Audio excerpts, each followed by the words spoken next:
The battlefield was a storm of chaos, shouts, steel clashing, and blades cutting into flesh. A gladius strike could end a man instantly, blood flowing across the ground. The Romans called it glory, but to those in the middle of it, war often felt like living hell. And after the fighting stopped, what became of those who survived? Not the ones who died in the heat of combat, but the men who returned alive, bodies damaged, minds fractured, and spirits heavy. Rome built triumphal arches to celebrate its generals and offered sacrifices to the gods for victories. Yet the everyday soldier who came back from war rarely received honor. Many returned with scars, missing limbs, or faces that no one wanted to look at. This story is about them, the forgotten men who made it home but were never the same again. We are going to step into their world, because the true face of war reveals itself only after the killing stops. Roman combat was brutal, and always up close. There was no safe distance, no time to pause. Every move was aimed to strike vital organs. With harsh precision, the gladius was designed as a simple, efficient weapon, meant to kill quickly. But when it failed to do so, it left wounds that lingered for life. Spears in the pilum ripped through muscles and shattered bones, sometimes splitting an arm or leg in half. Darts with heavy curved tips bent on impact, making them impossible to pull out cleanly. These caused deep internal injuries that often led to infection. When the enemy was a so-called barbarian, like the Celts or the Germanic tribes, the injuries could be even more horrific. Their weapons were cruder, but savage. Axes that could tear an arm away, maces that crushed skulls, and long swords that carved jagged open cuts. Roman medical texts, especially De Medicina by Aulus Cornelius Celsus, describe the types of wounds soldiers endured: intestines exposed, bones broken in several places, teeth knocked out, and faces left permanently disfigured. Even for those who survived the fight itself, death often came later. Infections, high fevers, and silent tissue decay claimed countless lives. There was little chance for proper treatment. Nothing was sterilized. The wounded collapsed onto filthy ground, covered in mud, waste, and the blood of both men and animals. Many never had a real chance to recover. If a soldier was fortunate, someone managed to drag him away from the fighting. If not, he remained on the ground until the clash ended. But for many, the end of combat was not the end of suffering. It was only the start. Even when their bodies managed to survive, their minds did not always hold together. There was another battle no one could see, an inner war without weapons or armor. Some men returned without scars, no cuts, no broken bones, no missing limbs. On the outside, they seemed untouched, but inside, something vital had collapsed. What we recognize today as post-traumatic stress disorder existed in Rome long before it had a name. Back then, there was no diagnosis, no understanding, and almost no compassion. These soldiers endured in silence, sleepless nights, sudden bursts of anger, constant fear, and an inability to connect with others. Many became isolated, unable to fit back into family life or society. Some re-enlisted, not because of loyalty to Rome, but because they couldn't imagine any other path. Others disappeared from public life, roaming as outcasts or ending their own lives. Roman culture did not see this as the result of war. Instead, it called it weakness, a failure of discipline and virtue. A good man, they said, endured everything with composure. Showing too much feeling was suspicious. Remaining silent in pain was considered the bare minimum. Tacitus, in his Annals, describes veterans of the Germanic wars who refused to join in festivals, avoided neighbors, and rejected contact with their fellow citizens. They stayed silent about their experiences, as if even remembering them caused unbearable pain. They were alive, yet part of them had died on the battlefield. Rome knew how to create soldiers, and it knew how to destroy enemy armies. But it had no place for men who returned broken on the inside. Wounds that left no blood were invisible to the empire, and when the wounds did bleed, when bodies were torn apart, the ones who stepped forward to treat them were men who carried a different kind of courage. The Medici, the legion's doctors, were not healers in the modern sense. Their training was not about saving lives for the long term, but about keeping soldiers alive long enough to fight again. Roman medicine was practical, sometimes harsh, and always focused on utility.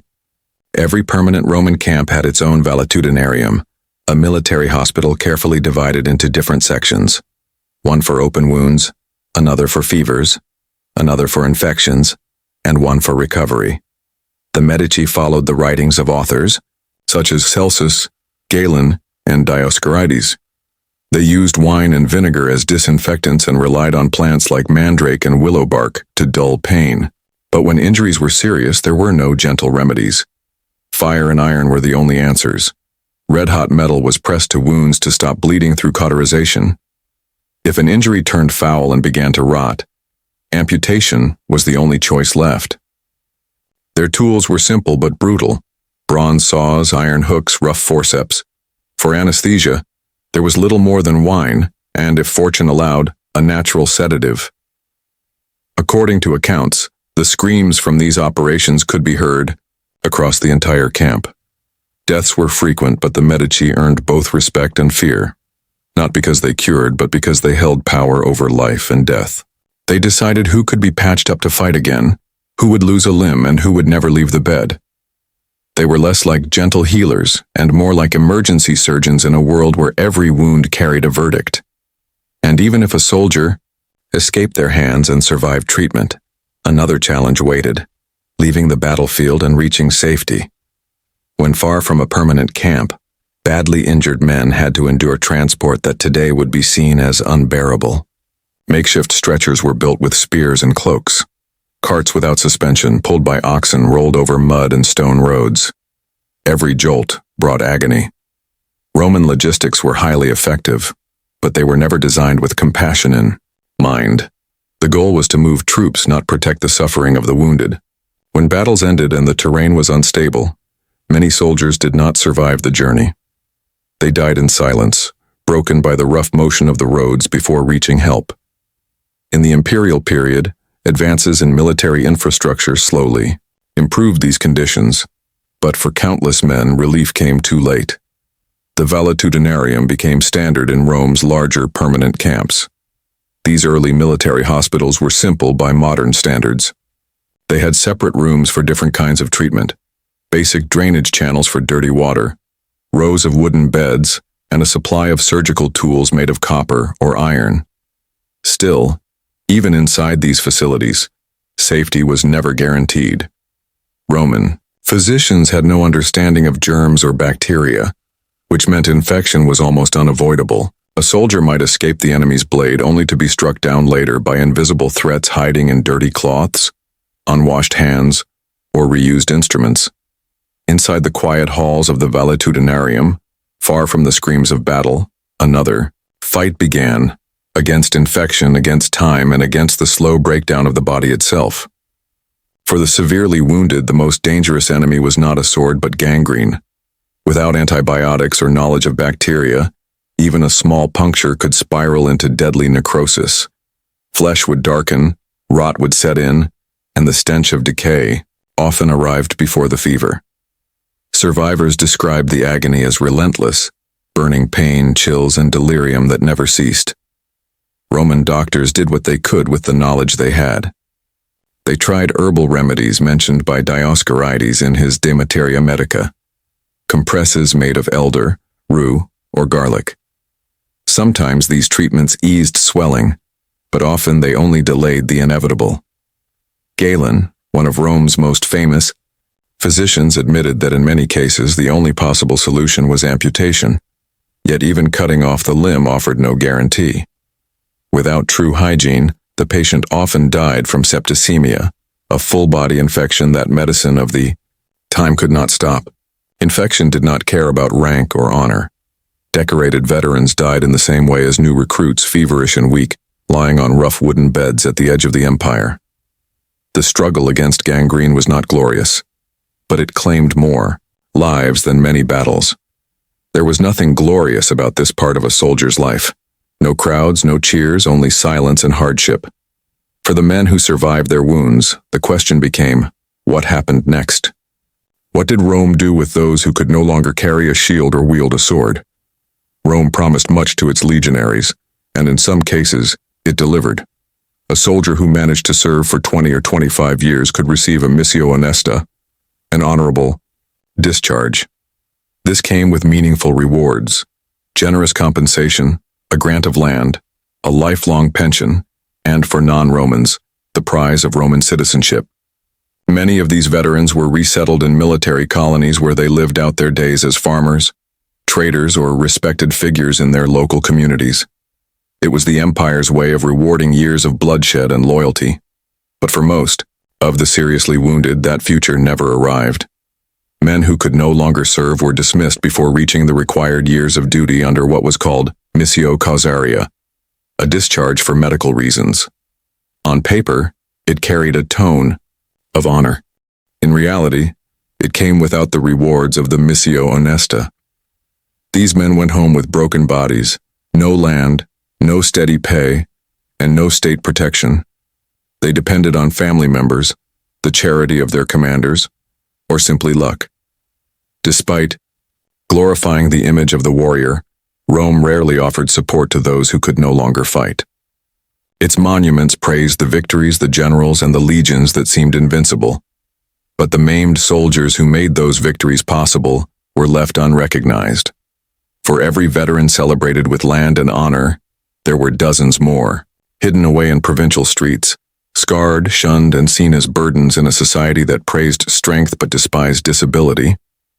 Still, not every injured man was immediately cast aside. The Roman army was practical. If a soldier's body was damaged but his mind and hands still worked, he could be reassigned. Many of these men became scribae, clerks who handled the paperwork of the legions. They managed supply lists, payroll records, movement orders, and the daily bureaucracy that kept Rome's military machine in motion. Even broken soldiers had a role, as long as they could still serve in some capacity. Some wounded soldiers found new roles as instructors, passing down their battlefield knowledge to fresh recruits. Others were placed in less demanding duties, such as guarding supply depots or manning watchtowers. This practice of reassigning injured men was especially common under practical and efficient rulers like Trajan or Hadrian. But during years of political instability, economic decline, or long wars that drained resources, such opportunities became rare.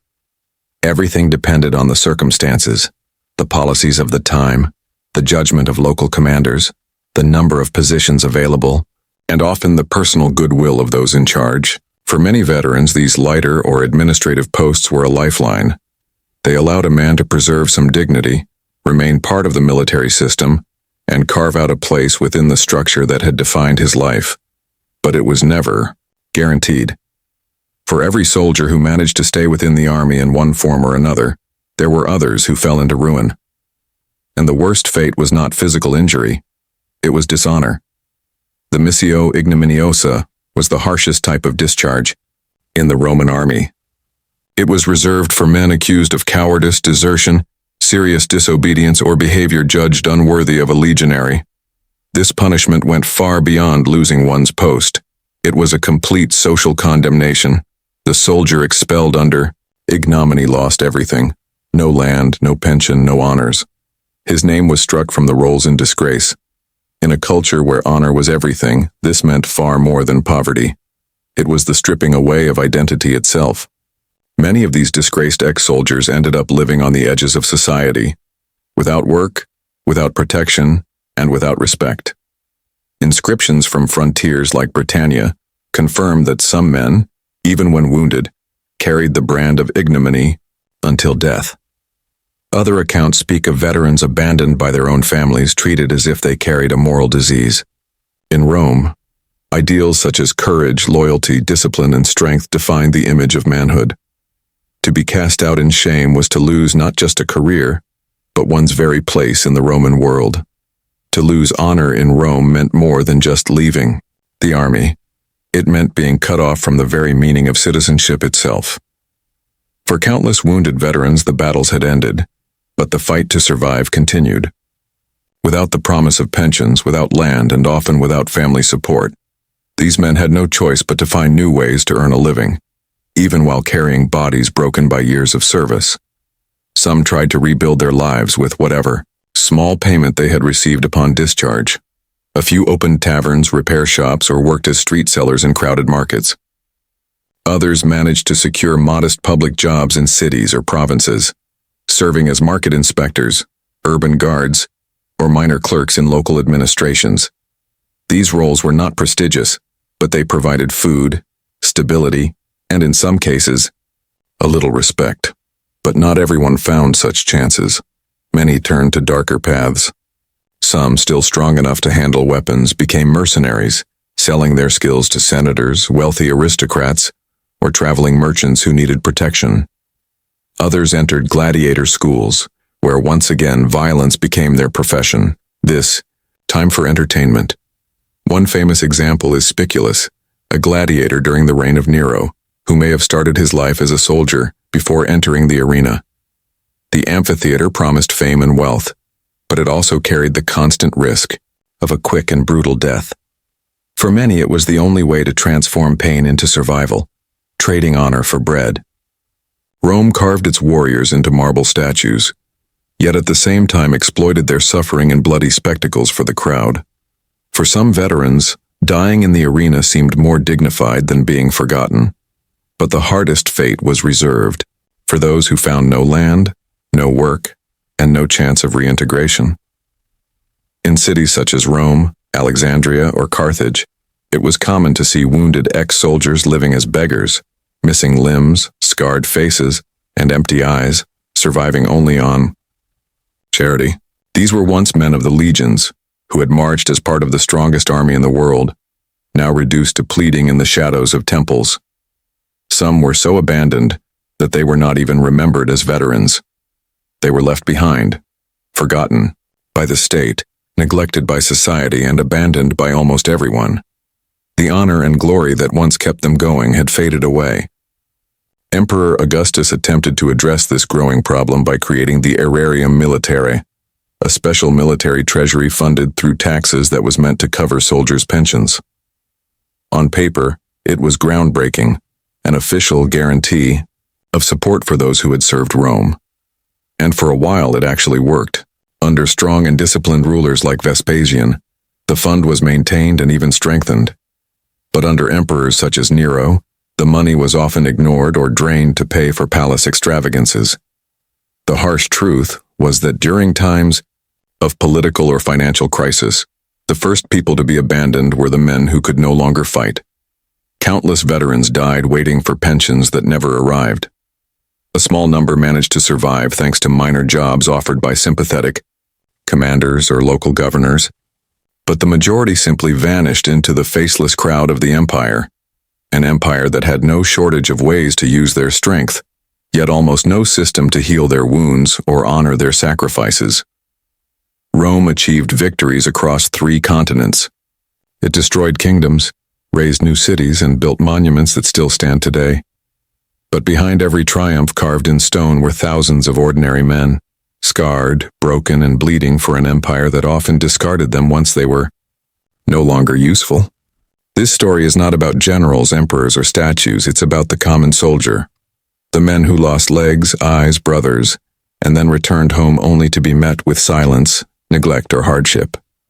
It's about the debt Rome owed them, a debt that was never fully repaid. Because for these men, surviving the Roman wars was only the beginning. Their next battle was against loneliness, chronic pain, poverty, and in too many cases, complete oblivion. If this story speaks to you, subscribe to the channel so that more forgotten voices from history can be heard, and leave a comment below. Do you believe Rome gave its soldiers the recognition and support they truly deserved?